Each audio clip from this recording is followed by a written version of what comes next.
Oui, alors, visiblement, mes adversaires qui ne semblent pas avoir grand-chose à me reprocher me fustigent systématiquement comme si c'était une insulte, notamment notre ex-député dans des vidéos, que je suis un maire de droite. Je me permets quand même de rappeler que d'abord, j'ai jamais caché mon parcours. J'ai été 30 ans adhérent, RPR, UMP, LR.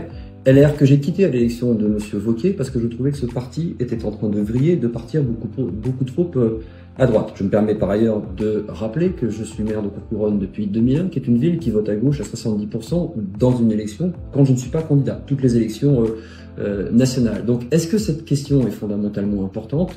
Je ne le crois pas. J'ai d'ailleurs fait la démonstration depuis 25 ans que les clivages ne pouvaient pas être la bonne solution pour un maire qui doit s'occuper de tous ses habitants. Après, il y a une deuxième question.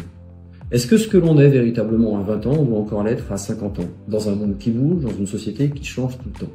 J'ai été de droite républicaine, gaulliste, chiracien, séguiniste. Aujourd'hui, je me considérais plutôt comme une forme de gaulliste de gauche, plutôt écologiste, parce que c'est les enjeux, les défis auxquels on doit faire face collectivement aujourd'hui. Je crois d'ailleurs que si chacun d'entre nous, d'entre vous, prenait une feuille de papier, mettez 5-6 sujets de société et mettez ce qu'il en pense à côté, il verrait qu'on est tous en fait aujourd'hui devenus et de gauche et de droite en fonction des sujets. Donc pour moi, ces débats sont complètement dépassés, à l'image de ma majorité municipale. Une fierté, mais vraiment une fierté, parce que c'est la seule grande ville de France dont l'exécutif municipal, c'est-à-dire les maires adjoints, vont d'un anticapitaliste à des républicains, en passant par des ex-socialistes, communistes, écologistes, centristes.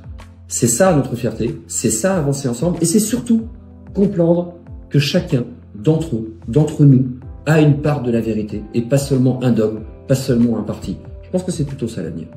Alors évidemment, question qui revient, ce qui montre bien quand même qu'une victoire devient possible.